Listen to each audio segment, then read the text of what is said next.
찬양으로 주일 오예배 시작하겠습니다. 우리 시간 귀한 헌금 드리면서 기도하는 마음으로 찬양하고 예배 시작하겠습니다.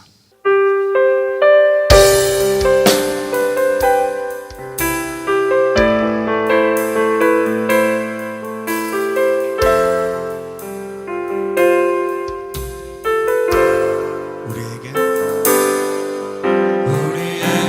소원이 하나 있네. 주님 다시 오실 그날까지 우리 가슴에 새긴 주의 십자가 사랑, 나의 교회를 사랑케 하네. 주의 교회를 향한 우리 마음, 희생과 포기와 가난과 고난, 하물며 죽음조차 우리 막을 수 없네. 우리 교회는 이 땅에 임한 교회를 예배 예배되게 우리 사용하소서. 진정한 분의 날 오늘 임하도록 우리 사용하소서.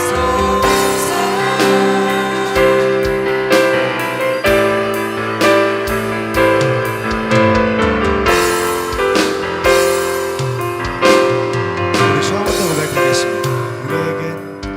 우리에겐 소원이 하나 있네. 주님 다시 오실 그날까지 주님 다시 오실 그날까지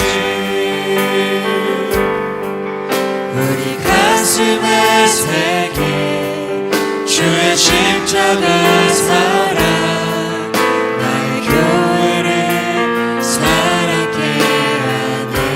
주의 교회를 향한 우리의 마음, 주의 교회를 향한 우리 마음, 희생과 포기와 가난과 희생과 포기와 가난과 고난, 하물며 죽음조차 하물며 죽음조차 우리 막을 수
우리 시간 기도하겠습니다. 주님, 이 마지막 시대에 주님 정말 교회를 교회되게, 예배를 예배되게 우리를 사용해 주시옵소서.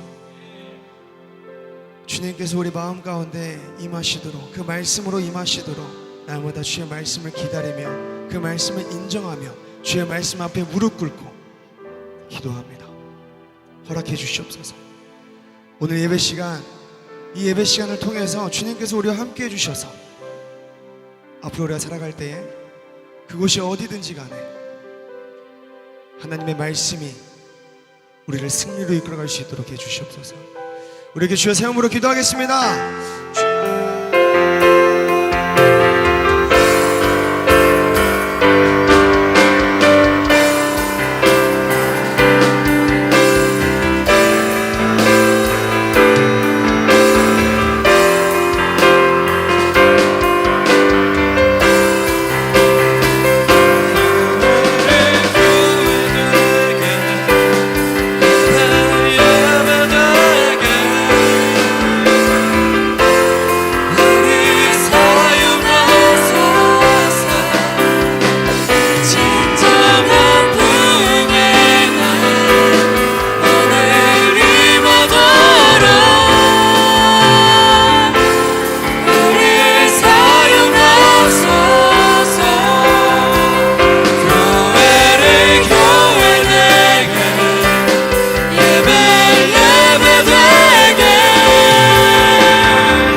우리 하나님 아버지, 사랑과 은혜를 감사를 드립니다.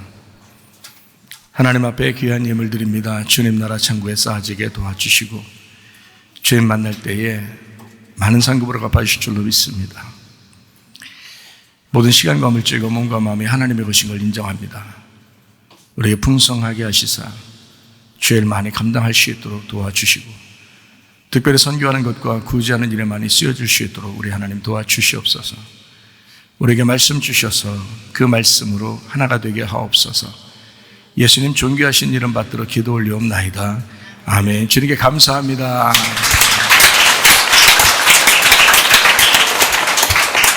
자, 이것이 복음이다. 교회를 위한 다윗의 스케일, 사무엘하 3장 39절 말씀입니다. 내가 기름 부음을 받은 왕이 되었으나 오늘 약하여서 수르야의 아들인 이 사람들을 제어하기가 너무 어려우니 여호와는 악행한 자에게 그 악한 대로 갚으실지로다 하니라. 이사야 53장 5절 말씀, 주님이 찔리심 우리의 허물 때문이고 주님이 상하심 우리의 죄악 때문이라. 주님이 징계를 받음으로 우리가 평화를 누리게 되었고 주님이 채찍에 맞음으로 우리가 나음 얻었습니다. 고린도서 6장 2절 말씀, 보라 지금 은혜 받을 만한 때요 보라 지금은 구원의 날이로다. 성령으로 예수님 잉태하셨고 또 이 땅에 유월절 어린 양 예수님으로 오셨는데 침례 받으실 때에 모든 죄가 예수님에게 넘어갔고 그리고 이제 광야에 가서 세 번의 그 시험을 다 이기셨어요. 먹음직 보암직 탐스럽게 하는 거, 육신의 정욕, 안목의 정욕, 이생의 자랑 다 이기시고 3년 반 동안 주의 아버지의 일을 하시다가 이제 십자가 못 박혀 돌아가시면서 다 이루었다. 이제 안식이 왔다. 너희들에게 진짜 안식이 왔다. 내가 죽음으로 너희에게 안식이 왔다. 나는 죽을 테니 너희는 안식을 가져라. 이렇게 하신 그 주님이십니다. 그러니까 여러분과 제가 정말 죽을 만큼 괴롭거나 이런 일이 없어야죠. 안식해야죠. 주님께서 그렇게 하셨으니까.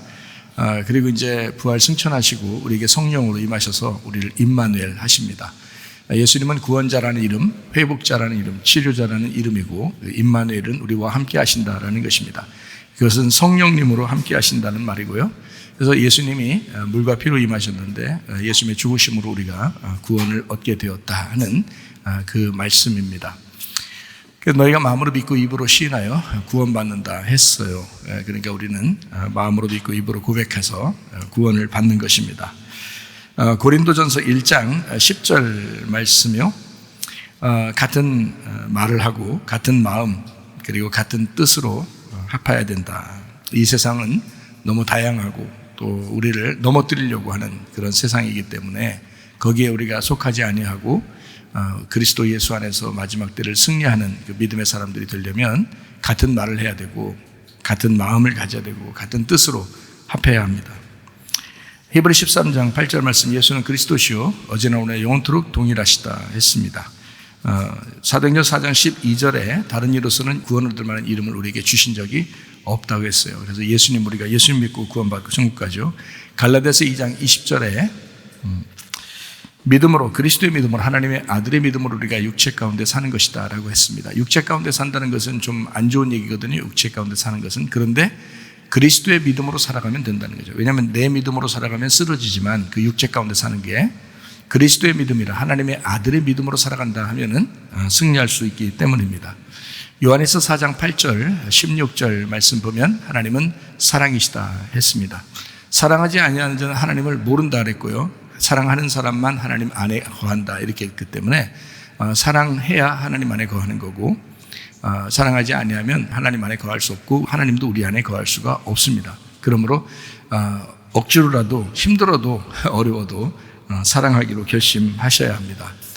그래서 서로 하나가 되는 그런 교회, 그런 가정, 그런 목장들이 되셔야 합니다. 사울의 군대 장관 아브넬이라는 사람이 전쟁 중에 다윗의 군대 장관 요압에게 의하여 이제 죽임을 당했습니다.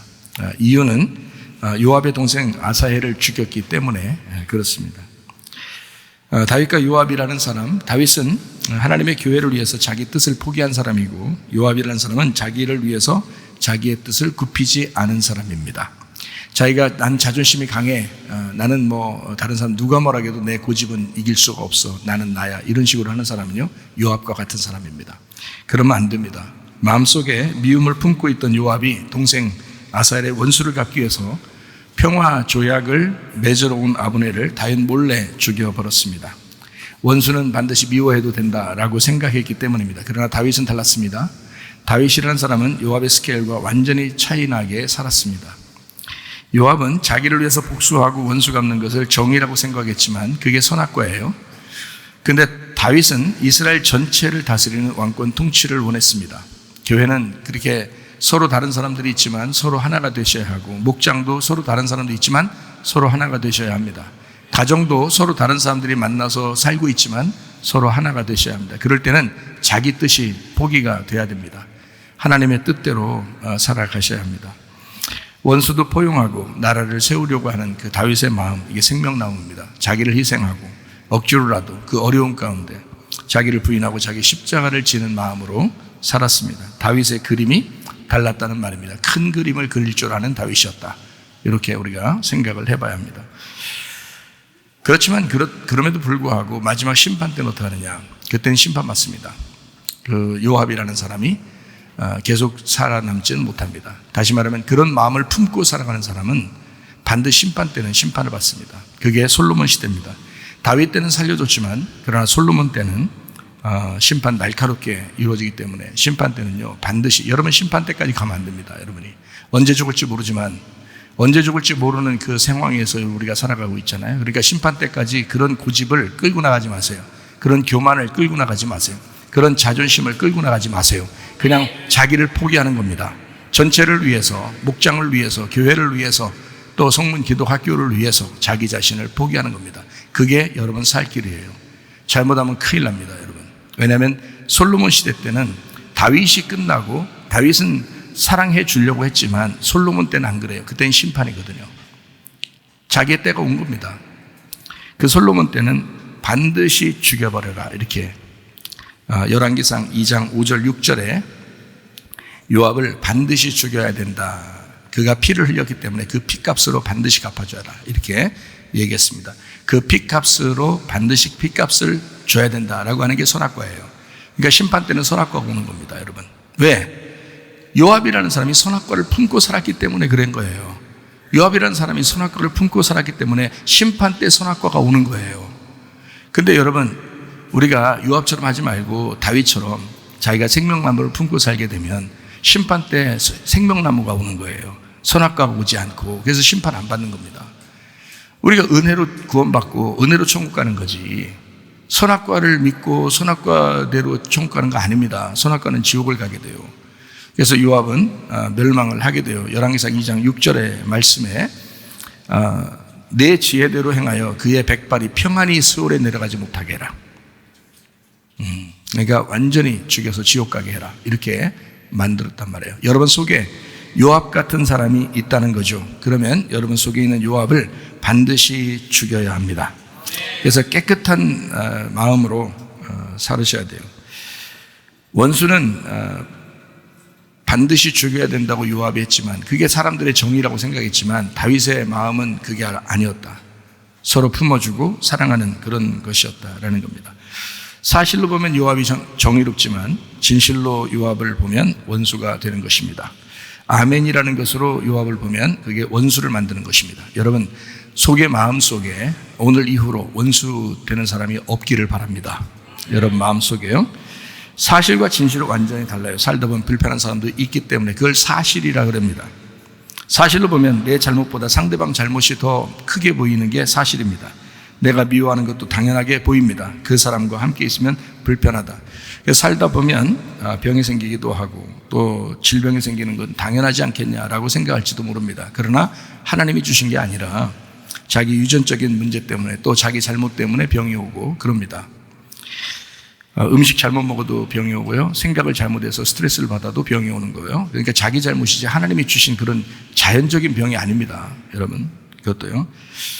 그러니까 어떻게든지 이런 것들이 나쁜 것들이 내게 오지 않도록 자꾸 방지해야죠. 막아야 하고 교회 나오면 11조 헌금을 냅니다. 회비 내듯이 율법적으로 내는 사람들도 있어요. 또 살다 보면 짜증나는 일이 한두 가지가 아닙니다. 이럴 때 어떻게 하면 좋을까?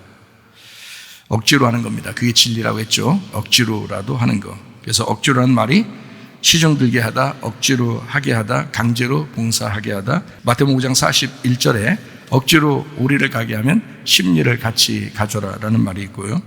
마가복음 15장 21절 알렉산더와 루포의 아버지인 구레네 사람 시몬, 그가 지나가는데 억지로 십자가를 지었다라고 했습니다.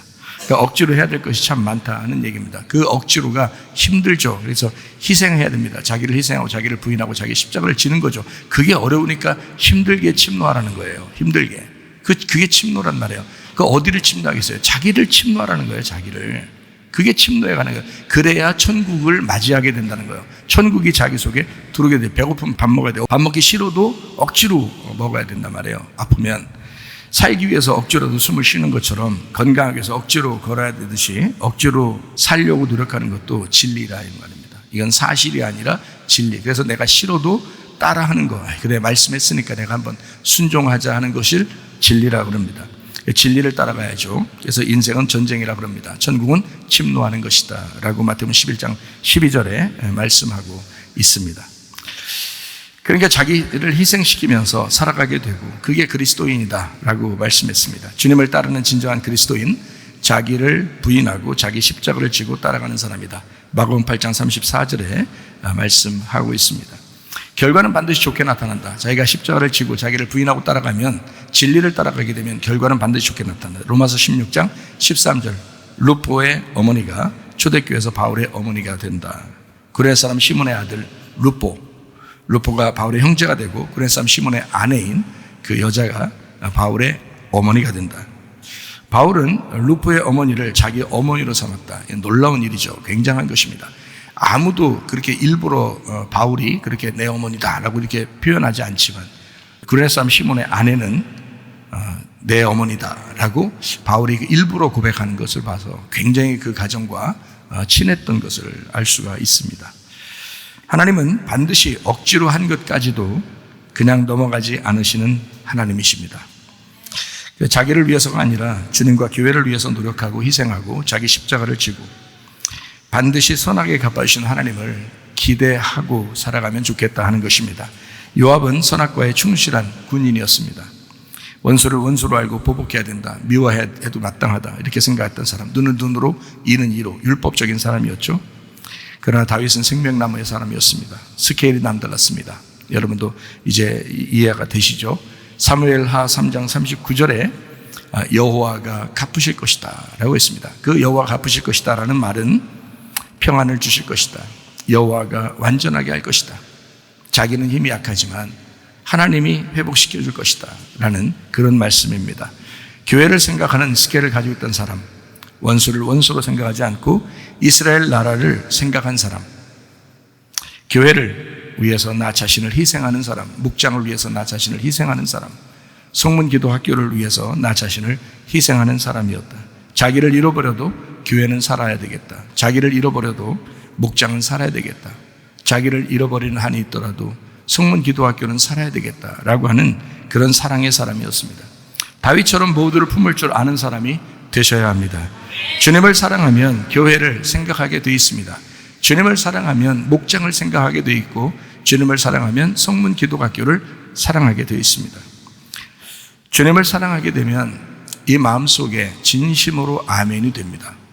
진심으로, 그렇지, 사실은 내가 기분이 안 좋지만 내가 진리라는 저 말씀을 내가 따라가야지, 아멘이지, 그래 동의하자, 그렇게 살아가자 하는 그런 마음을 갖게 됩니다. 진심으로 주님을 사랑하게 되면 헌금도 합니다.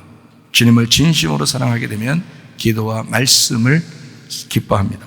주님을 사랑하게 되면 교회와 하나 되어 살고 싶어 합니다. 주님의 나라를 사랑했던 다윗을 들어서 그의 아들 솔로몬이 성전을 지켜 만들어요. 하나님의 역사죠. 솔로몬 성전에는 수많은 헌금이 들어갔다 했습니다. 그들은 기쁨으로 헌금하고 성전을 세웠다 그랬어요. 역대상 29장 6절부터 9절까지 말씀입니다. 모두 다 즐거웠다 했고요, 즐거이 드렸다 했고, 7절에 보니까 그 성전 공사할 때 수많은 돈이 들어갔다.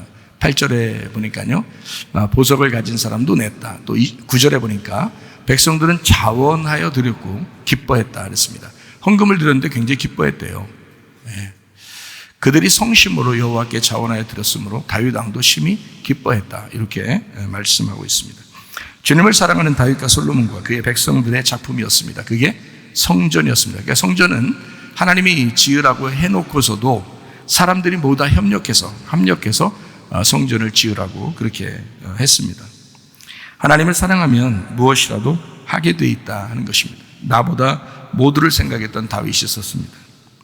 교회를 사랑하는 마음입니다. 목장을 사랑하는 마음입니다. 성문기도학교를 사랑하는 마음입니다. 스케일이 남달랐던 다윗을 통해서 하나님은 일하십니다. 헌금하는 이유를 여러분에게 말씀을 드립니다. 헌금은 구약 율법으로 드린다고 생각하는 경향이 많습니다. 율법적으로 우리가 11조 드리고 율법적으로 우리가 헌금을 해야지, 아니면 혼난다 하나님한테, 이래서 헌금을 드리는 그런 사람들도 있습니다. 근데 신약에서는 율법이 폐해졌다고, 그래서 율법이 폐해졌으니까 율법적으로 무슨 헌금이냐, 이렇게 11조에 대한 이야기도 하고 이렇습니다.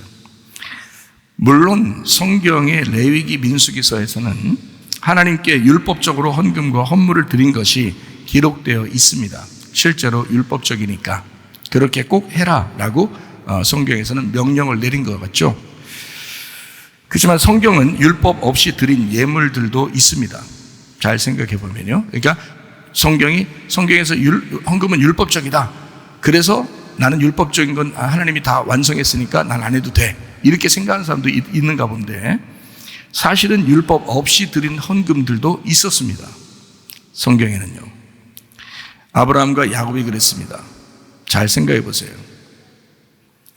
모세 때 성경 창세기부터 창세기, 출애굽기, 레위기, 민수기, 신명기까지 모세 때 만들어졌습니다. 모세는 누구 후손이에요? 아브라함의 후손이에요. 근데 아브라함도 헌금했고 야곱도 헌금했습니다. 모세의 조상이었던 아브라함도 야곱도 헌금을 했어요. 그러면 율법적으로 헌금하라고 성경에 나와 있는 거예요? 아니면 율법 없이도 헌금한 거예요? 율법 없이도 헌금한 거예요. 사람들이 그냥 일부러 하기 싫으니까 핑계를 대는 거죠. 하나님을 사랑하는 그런 마음이 아니라 그냥 자기도 하나님을 사랑해서 온 게 아니라 종교 생활은 좀 해야 되겠고 교회 생활 좀 해야 복 좀 받아야 되겠고 그렇게 안 하면 벌 받을 것 같으니까 그래서 교회 생활을 하는 거예요. 예배 드리는 거예요. 그냥 예배 보는 거죠. 예배 드리는 게 아니라 진실로 그 진리의 말씀을 따르려고 하는 게 아니라 와 있는 거죠. 들어보는 거죠. 뭐 이렇게 그런 거 안 됩니다. 의미도 없고 솔직히 말하면 주님을 사랑하는 사람이 예배 드리는 거죠.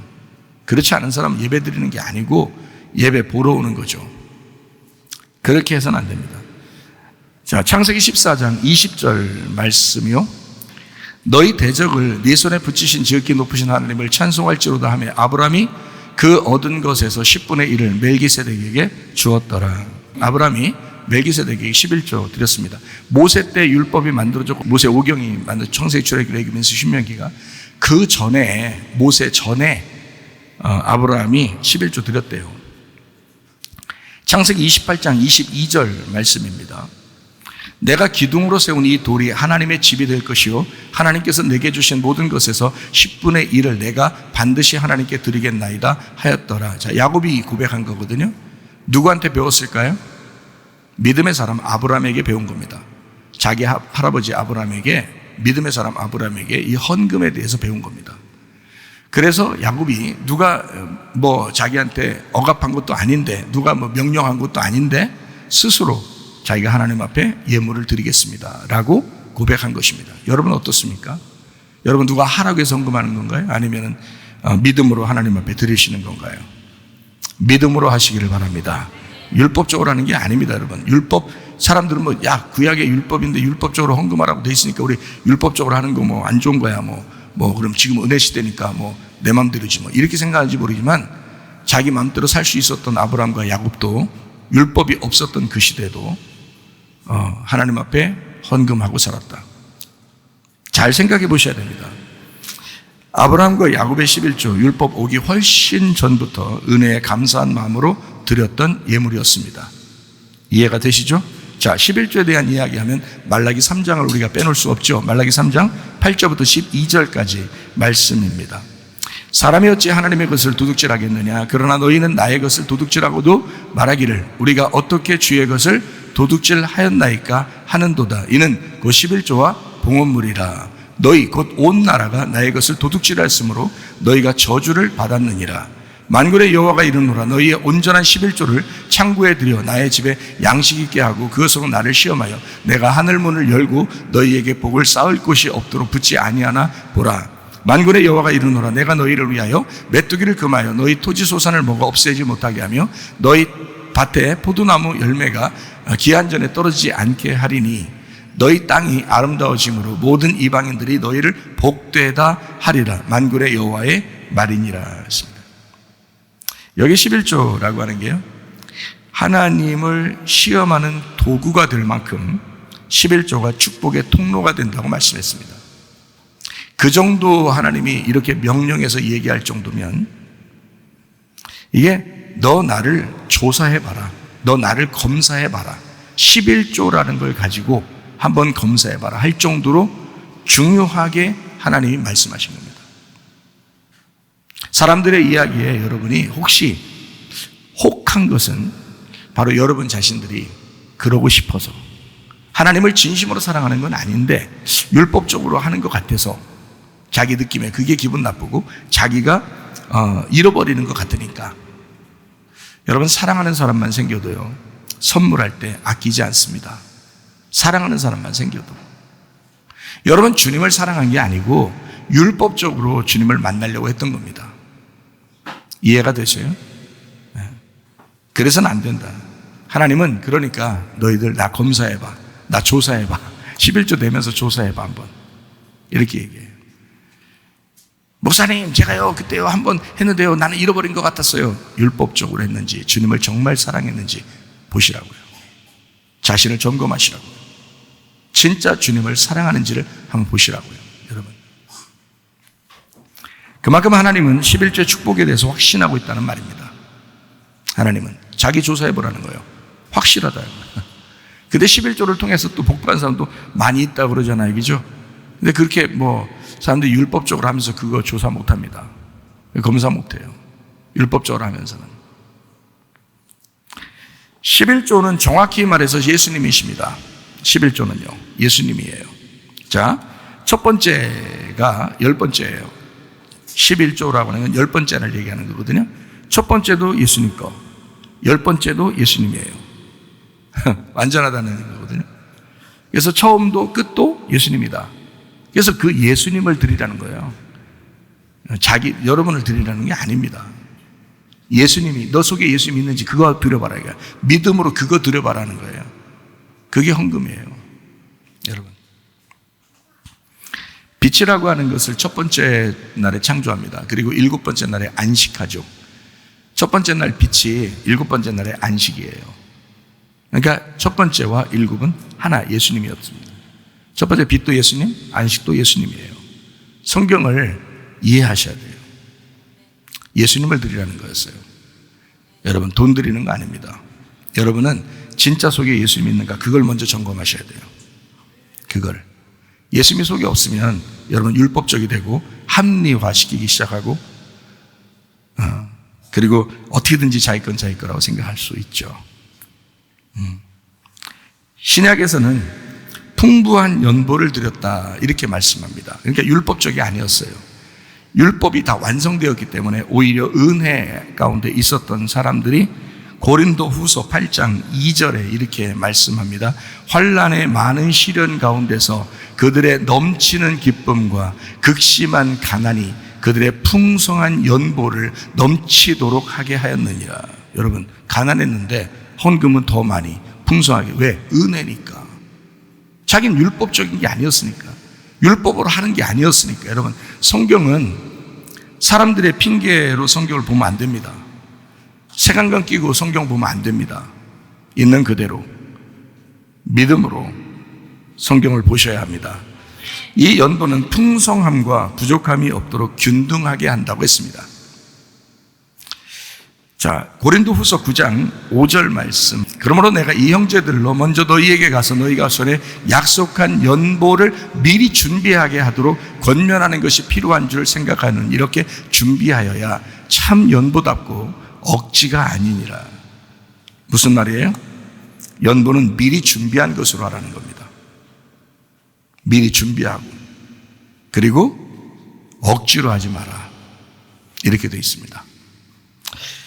자, 고린도후서 9장 6절 말씀을 뭐라고 해요? 이것이 곧 적게 심는 자는 적게 거두고 많이 심는 자는 많이 거둔다는 말이로다. 심은 대로 거두게 된다는 말이 여기에 나옵니다. 헌금 얘기하다가 심은 대로 거둔다라는 말이 여기에 나와요. 이게 다 믿음을 얘기하는 거예요. 믿음을 심었으면 믿음이 생긴다, 너한테. 근데 믿음으로 심지 않으면 믿음이 안 생긴단 말이에요. 다 잃어버리는 것 같고 뺏기는 것 같다는 거야. 하나님한테 하나님 무슨 도둑이에요? 여러분 거 뺏어가게? 뺏기는 것 같아요. 그거 믿음이 사라졌단 말이에요. 자기 스스로가 그렇게 느껴지는 믿음이 그만큼 사라졌다 이 말이에요. 천국은 믿음으로 가는데 믿음이 사라지는 거야. 이상하죠? 그래서는 안 되겠다. 우리 교회가 믿음으로 살아야 되겠다. 좀 더 봐요. 고린도후서 9장 7절 말씀. 각각 그 마음에 정한 대로 할 것이요 인색함으로나 억지로 하지 말지니 하나님은 즐겨내는 자를 사랑하시느니라. 이렇게 되어 있잖아요. 성경이에요. 그 믿음입니다. 믿음을 많이 사용해라, 믿음을 자주 사용해라 라는 그런 말씀입니다. 빌립보 4장 18절 말씀입니다. 내게는 모든 것이 있고 또 풍부한지라 에바브로디도 편에 너희가 준 것을 받음으로 내가 풍족하니. 자, 바울이 풍족했다는 겁니다. 이는 받으실 만한 향기로운 제물이요 하나님을 기쁘시게 한 것이라. 자, 초대교회에도 신약에서도요 말씀을 증거하는 자가 이거를 받았다는 거예요, 헌금을. 근데 바울이 하는 말이 이것이 뭐냐, 하나님이 받으실 만한 향기로운 제물이었다 이렇게 말을 합니다. 율법으로 드린 겁니까, 이 사람들이? 아니죠. 율법으로 드린 거 아니죠. 잘 생각해 보세요, 성경에. 하나님을 기쁘시게 하는 것이다 라고 했습니다. 사도행전 5장에 보면 이제 자기 복 받을까 하여 드린 사람이 있습니다. 아나니와 삽비라 같은 사람. 근데 죽었죠. 육신의 열매이기 때문입니다. 육신의 열매. 바알 숭배, 역시 육신의 열매. 성령의 열매는 어떻게 드리는 거냐면 이렇게 드리는 겁니다. 마태복음 6장 33절 34절. 그런즉 너희는 먼저 그의 나라와 그의 의를 구하라. 그리하면 이 모든 것을 너희에게 더하시리라. 그러므로 내일 일을 위하여 염려하지 마라. 내일 일은 내일이 염려할 것이요 한날의 괴로움은 그날로 족하니라. 이게 성령의 열매입니다. 사도행전 6장 1절 말씀에 보면요, 초대교회는 구제도 있었습니다. 그때 제자가 더 많아졌는데 헬라파 유대인들이 자기의 과부들이 매일의 구제에 빠짐으로 히브리파 사람을 원망했다. 그러니까 그때도 구제 헌금이 있었고 구제가 있었습니다. 그러니까 선교와 구제 우리 교회가 많이 해야 되는데 이렇게 많이 생각을 하는 그런 거죠. 우리 교회가 마찬가지로 선교와 구제 똑같았어요. 초대교회도 그런 마음들을 가졌습니다. 자, 우리 한번 생각해 봐요. 그래서 은혜 시대의 헌금은 뭘로 드리는 거라고요? 율법으로 드린다, 믿음으로 드린다. 믿음으로 드리는 것이다. 은혜 시대의 헌금은 믿음으로 드리는 것이다. 율법적 헌금이 아닙니다. 율법적 헌금은 없습니다. 그는 드려도 하나님께 드린 게 아닙니다. 하나님은 카운트하지 않으십니다. 그는 조사할 대상도 아니고 검사해 볼 만한 것도 아닙니다. 그는 하나님이 기억하신 게 하나도 없을 만한 헌금이에요. 율법적 헌금은요. 이런 말이 그렇게 좋게 들린다면, 율법적 헌금이 없다, 이런 말이 그렇게 좋게 들리면 헌금은 하고 싶었는지 생각해 보세요, 여러분 자신이. 아, 율법적 헌금 다 끝났어. 율법은 다 끝난 거야. 은혜 시대에는. 이렇게 하니까 그런 말이 은근히 좋다고 생각된다면 헌금은 내가 진짜 하고 싶었던 건가? 이런 생각을 해보셔요. 여러분 자신들을 직접 보시라고요. 지금은 은혜 시대, 성령 시대, 교회 시대입니다. 구약의 헌금이 오히려 쉬운 시대입니다. 구약에는 요만큼 해 그러면 그것만 하면 되거든요. 그거 쉽죠. 지금은 은혜 시대예요. 성령의 시대예요. 성령이 원하는 대로 살아야 돼요. 은혜 시대는 은혜, 믿음이 있는 대로 살아야 돼요. 교회 시대, 교회 중심으로 살아야 돼요. 여러분, 구약에는 율법적으로 요만큼만 해 그러면 딱 끝나거든요. 11조 이만큼 해, 약간 헌물 이렇게 드리면 돼, 요거로 끝났어요, 구약은. 근데 지금은 구약의 시대가 아닙니다. 은혜의 시대, 교회의 시대, 성령의 시대예요. 성령님이 여러분 속에 감동하는 게 있다고요. 그럼 여러분 못 견디는 거죠. 성령님이 하고자 하는 거니까. 지금 은혜 시대는요, 우리의 모든 것이 하나님으로부터 온 것이다 라고 여기는, 그것을 인정하고 살아가는 시대입니다. 지금 은혜 시대가. 우리의 시간도, 우리의 물질도, 우리의 몸과 마음도, 우리의 생명까지도 모두 하나님이 제공해서 살아가는 것이다 라고 믿는 시대가 은혜 시대예요. 그게 성령 시대예요. 그게 교회 시대예요. 여러분 율법적으로 어떻게 살겠어요, 여러분? 뭐 단순히 11조 딱 드리고 끝? 이런 식으로 살 수 있겠어요, 지금? 그렇게 못 살아요, 지금 시대는. 자, 또 사랑하는 사람에게 선물을 하듯이 주님께 헌금하는 것입니다. 자, 은혜 시대는 믿음으로 드리는 거라겠죠, 헌금을. 그리고 또 한 가지, 사랑하는 사람에게 선물하듯이 주님께 헌금하는 겁니다. 사랑하는 사람입니다. 사랑하는 사람에게 헌금하는 거예요. 그 드리는 거, 선물 드리는 거예요. 미워하는 사람에게 그 선물 드리는 거는, 선물하는 거는 아유 생일인데 저거 그냥 넘어갈 수는 없고 그냥 야 생일 준비 하나, 선물 하나 준비하자, 이렇게 해서 그냥 주는, 그런 던져주는 그런 선물이 아닙니다. 사랑하는 사람, 내가 정말 사랑하는 사람, 내가 정말 사랑하는 사람에게 선물을 하는 거예요. 그걸 헌금이라고 그렇게 말하는 겁니다. 가장 좋은 것으로 선물하고 싶잖아요. 가장 좋은 것으로. 자, 여러분 이제 우리가 한번 물어봅시다. 하나님을 사랑하고 있습니까? 여러분 정말 사랑하는 사람에게, 사랑하는 분에게 선물을 하는 것인가?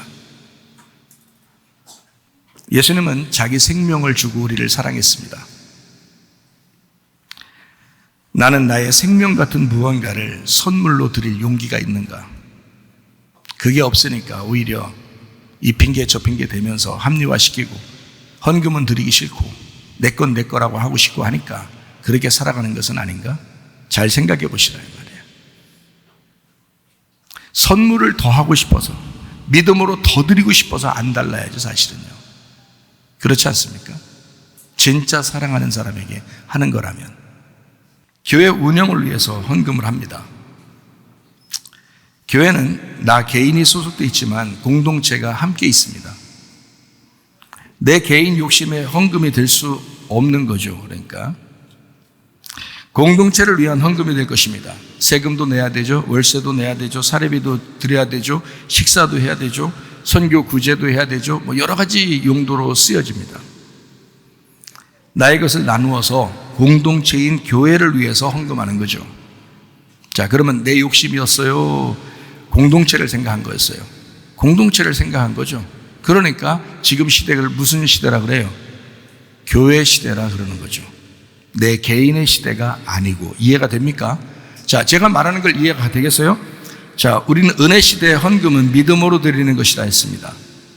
그리고 사랑하는 사람에게 선물을 드리듯이 귀한 것을 드리는 것을 헌금이라고 했습니다.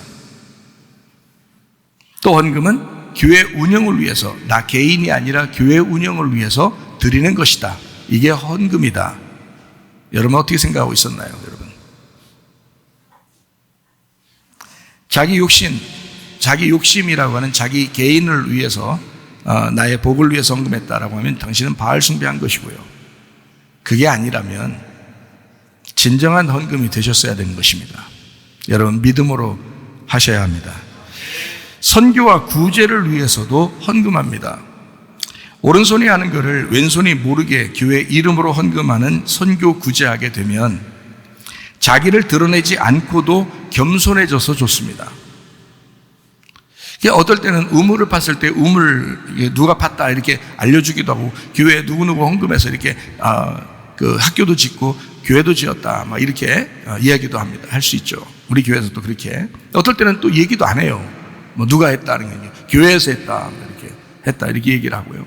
그렇게 하는 것은 자기 자신들이 오른손이 하는 걸 왼손이 모르게 하늘나라에 상급받게 하기 위해서 이야기하는 거예요. 겸손하게 자기를 받아들이게 하기 위해서. 뭐 얘기해도 돼요. 얘기해도 되는데 개인이 그러면 칭찬받잖아요. 근데 교회적으로 했다 그러면 그쪽에서 누가 했다도 모르게 이렇게 하면요. 그쪽에서는 교회에서 이렇게 했구나라고 딴 데서는 이제 선교와 구제를 받잖아요.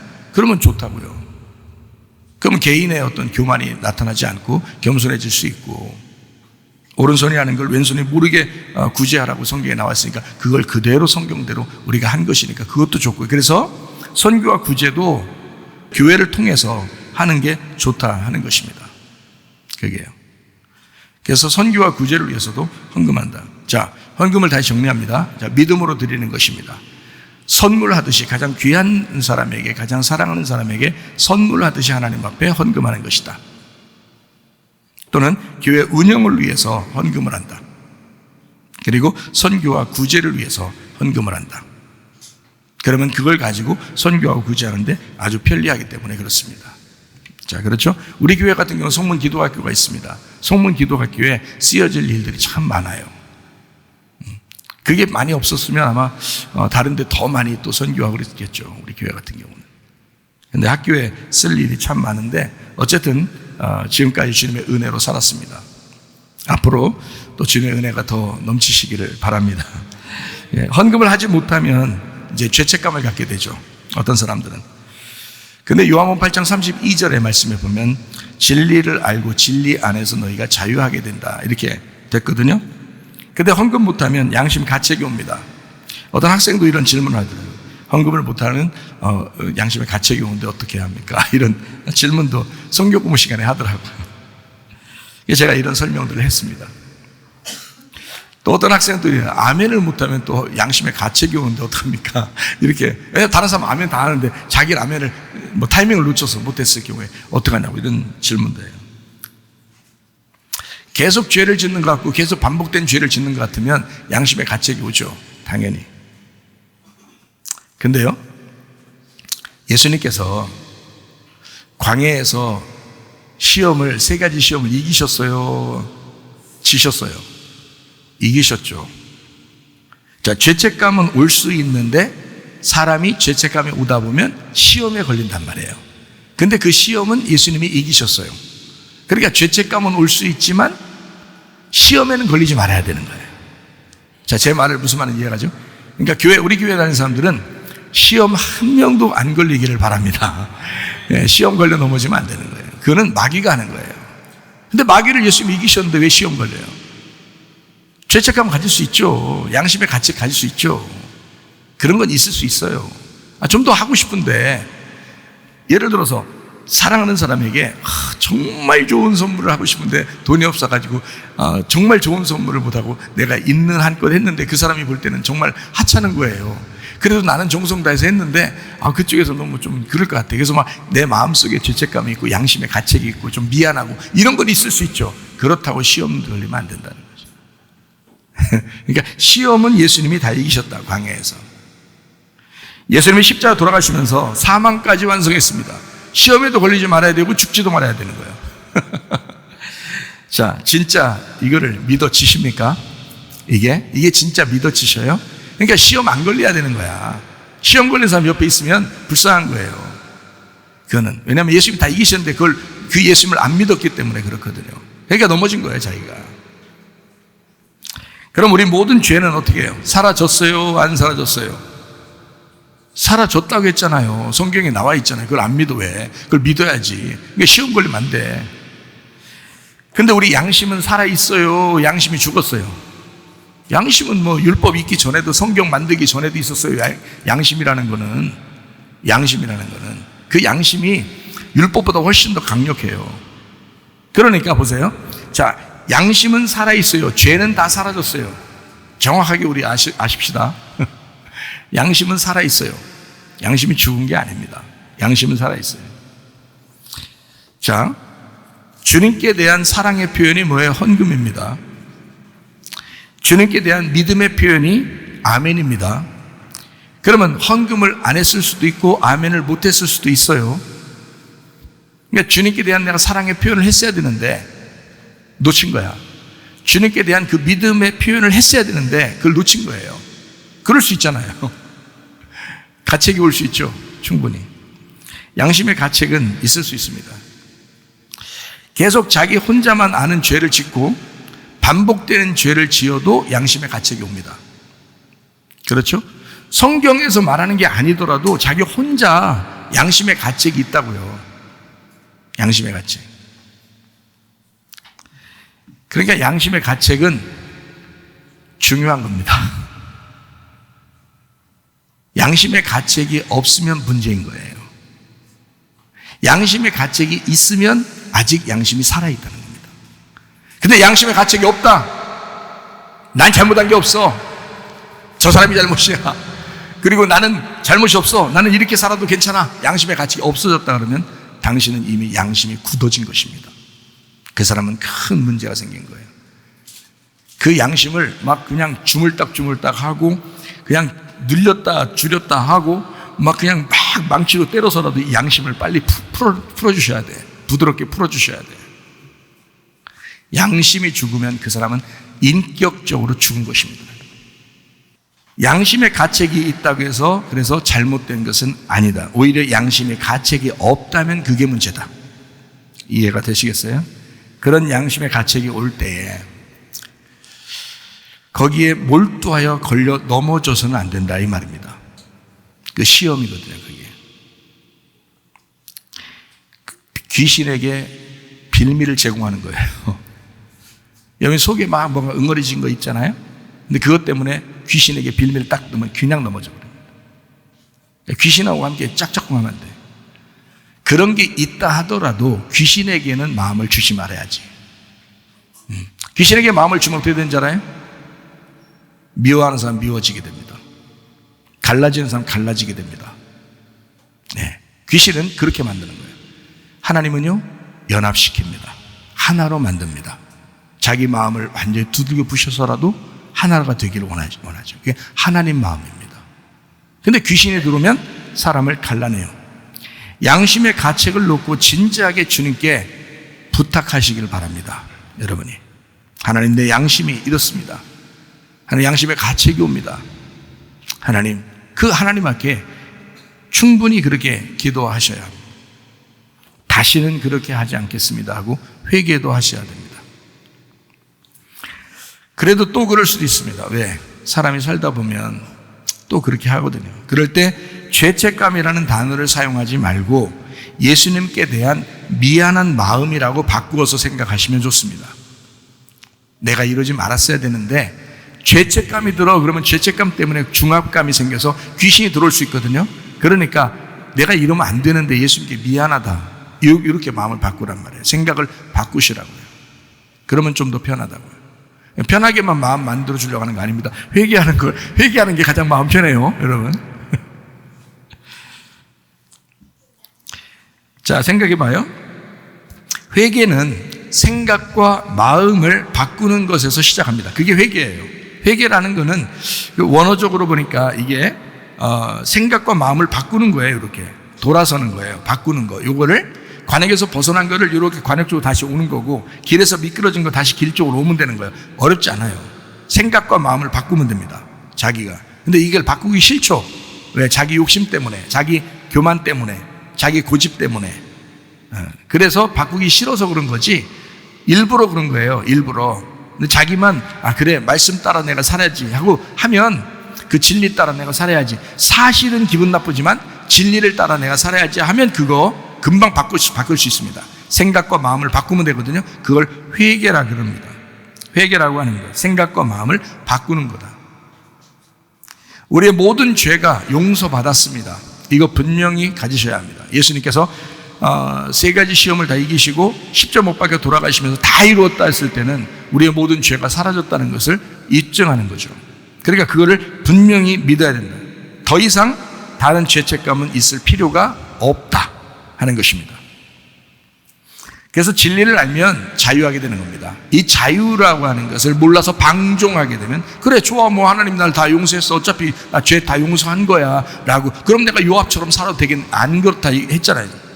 그렇다고 요압처럼 살면 안 된다는 거잖아요.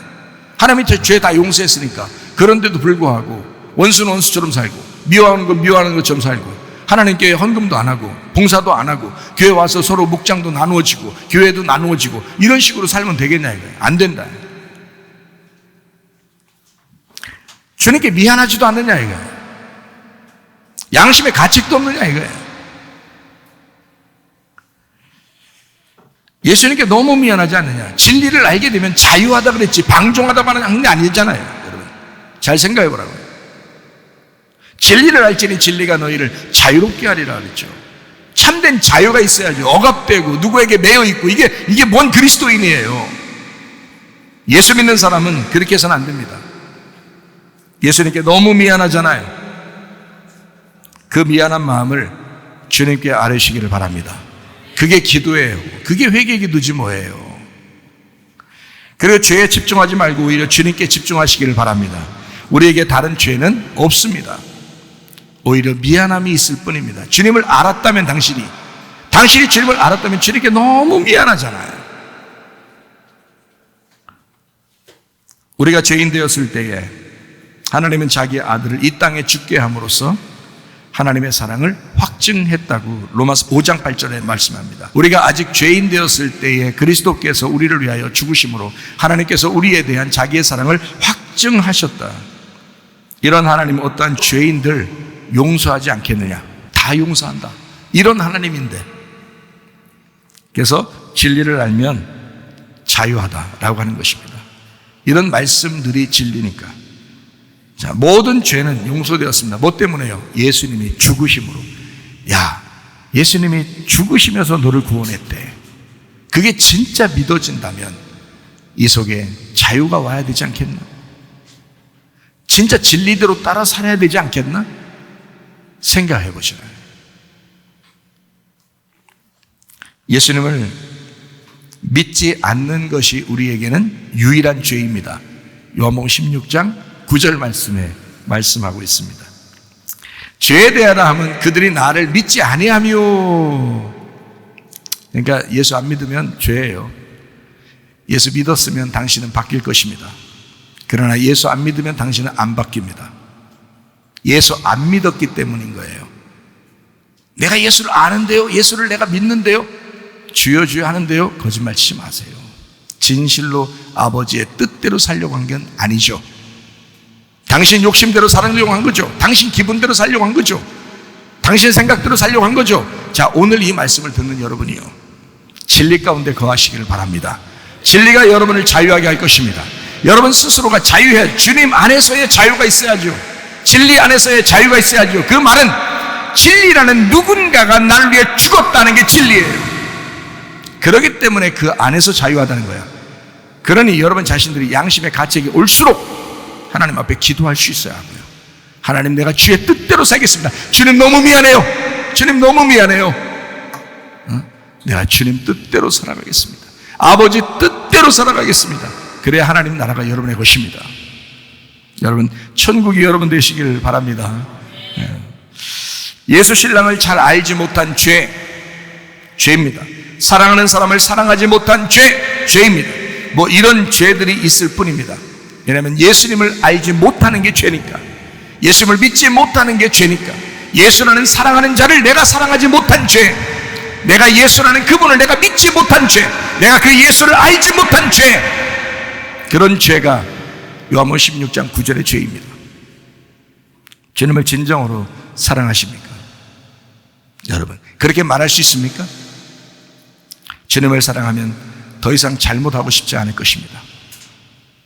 주님을 사랑한다면 주님 앞에서 여러분 그렇게 예수님께 등 돌리는 짓 하지 않을 것입니다.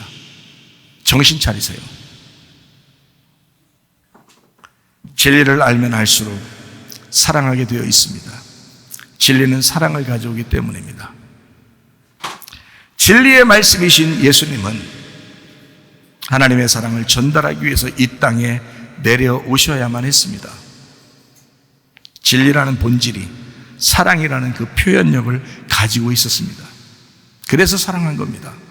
자기가 진리니까, 자기가 거짓이 아니니까. 그러나 여러분은 예배 드리면서 우리가 거짓이면 여러분 사랑이 안 나올 겁니다. 진리라는 표현이 사랑이니까, 그러나 거짓이라는 표현은 미움이니까 미움이 나올 것입니다. 분리가 나올 것입니다. 나누어짐이 나올 것입니다. 그래서 목장은 나누어져서는 안 되는 겁니다. 분리가 돼서는 안 되는 겁니다. 교회가 분리가 돼서는 안 되는 겁니다. 서로 하나가 되셔야 합니다. 그게 사랑이니까, 그게 진리의 표현이니까 서로 하나가 되셔야 합니다. 사랑은 표현되어야 사랑입니다. 빛은 비추어져야 빛입니다. 말만 빛이라고 해서는 안 됩니다. 말만 사랑한다, 사랑 타령 그렇게 된다고 되는 게 아닙니다.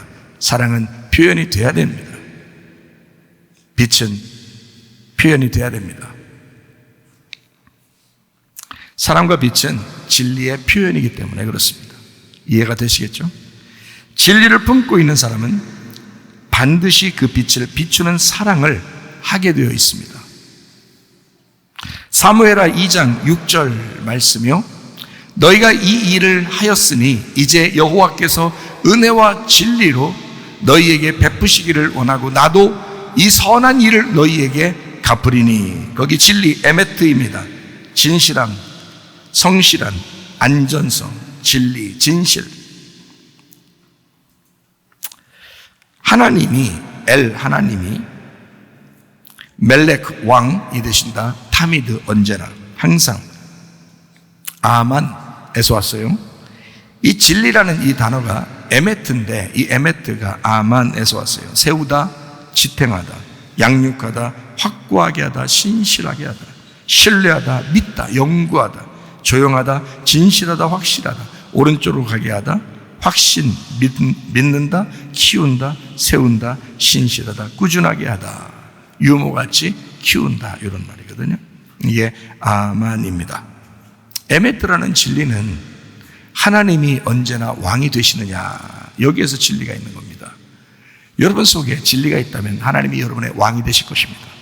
그러면 진리를 따라가고 싶을 거예요. 근데 하나님이 왕이 아니고 당신이 왕이라면 당신이 사탄이에요. 진리가 아니라 거짓이란 말이에요. 그러니까 자기로부터 모든 사람을 분리해냅니다. 이게 사탄의 역사니까. 이게 귀신이 하는 일이거든요.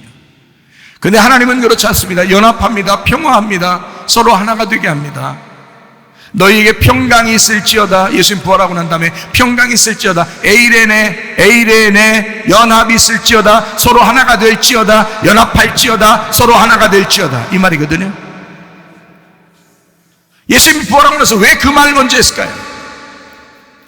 그래야 교회가 되니까 그래요. 그게 교회니까. 그게 목장이니까. 그게 가정이니까. 가정의 사랑, 교회의 사랑, 가정의 연합, 교회의 연합은 반드시 진리라고 하는 평안이 와야 하는 것입니다. 그게 연합이거든요. 하나님은 그런 연합하는 자이다. 화합하는 자이다. 하나로 만드는 자이다. 그러나 귀신은 분리시키는 자이다. 나누는 자이다. 어쨌든 자기 생각이 옳다고 여기는 자이다. 교만한 자이다. 자존심 강하게 만드는 자이다. 그 귀신이 그렇게 만드는 자이다. 여러분, 하나님의 사람으로 살아가셔야지. 예수 믿으러 왔지 우리가 귀신 믿으러 왔습니까? 생각해 보세요. 겨우 교회까지 와서 우리 성문침례교에 와서는 여러분 여기서 귀신의 가르침을 따르면 되겠느냐 이 말이에요. 안 되죠. 진리 가운데 거하셔야 합니다. 진리가 여러분을 자유하게 할 것입니다.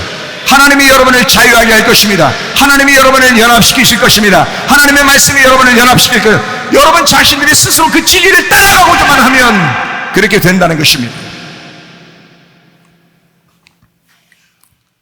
시편 25편 5절 주의 진리로 나를 지도하시고 교훈하소서. 주는 내 구원의 하나님이시니 내가 종일 주를 기다리나이다. 시편 31편 5절 말씀 내가 나의 영을 주의 손에 부탁하나이다. 진리의 하나님 여호와여 나를 속량하셨나이다.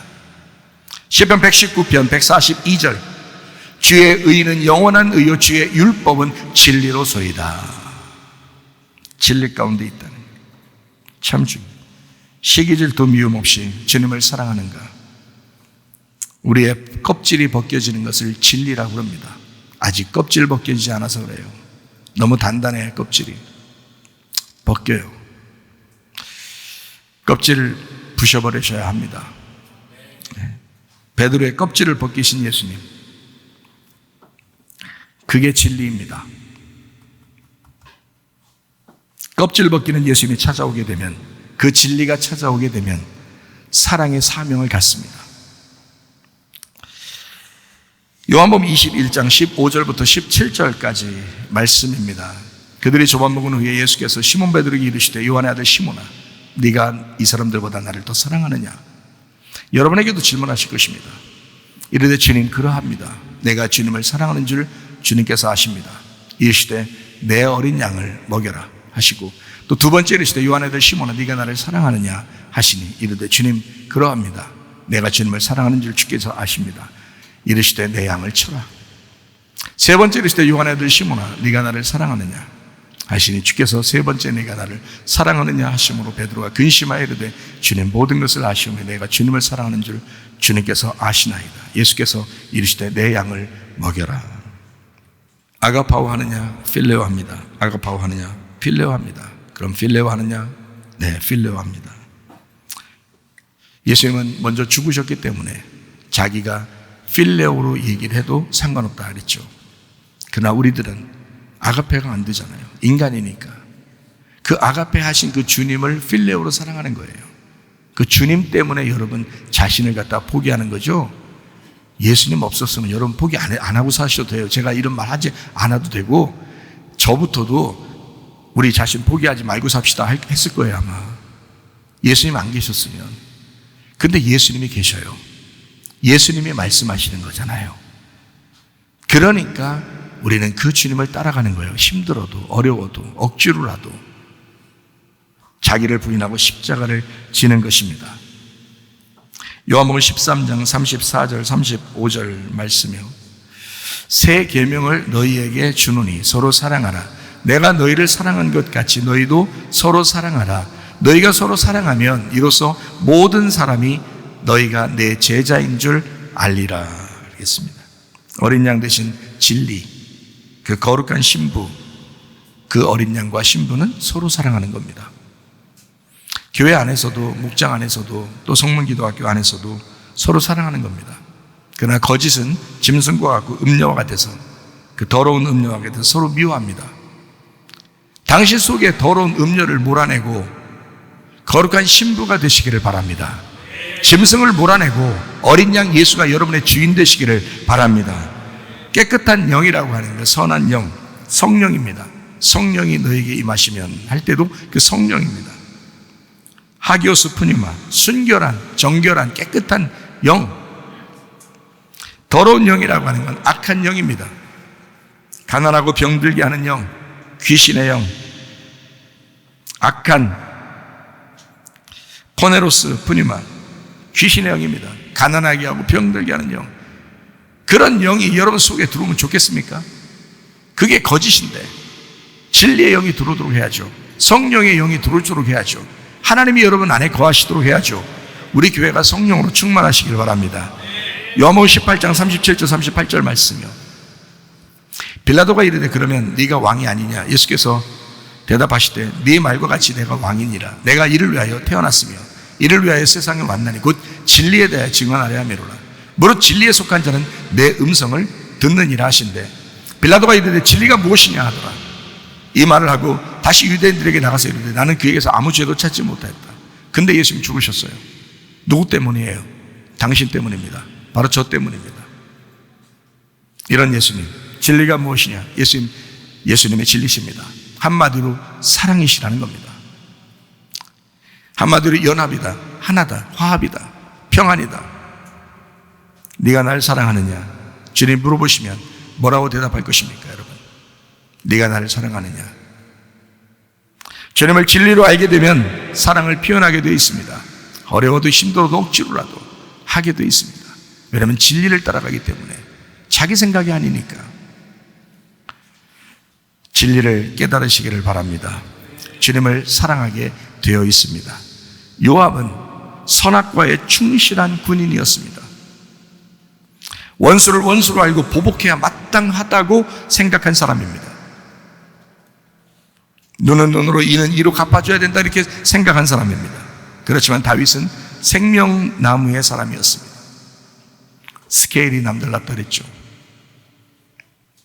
교회를 생각하는 스케일을 가지고 있던 사람, 원수를 원수로 생각하지 않고 이스라엘 나라를 생각한 사람, 전체를 생각한 사람,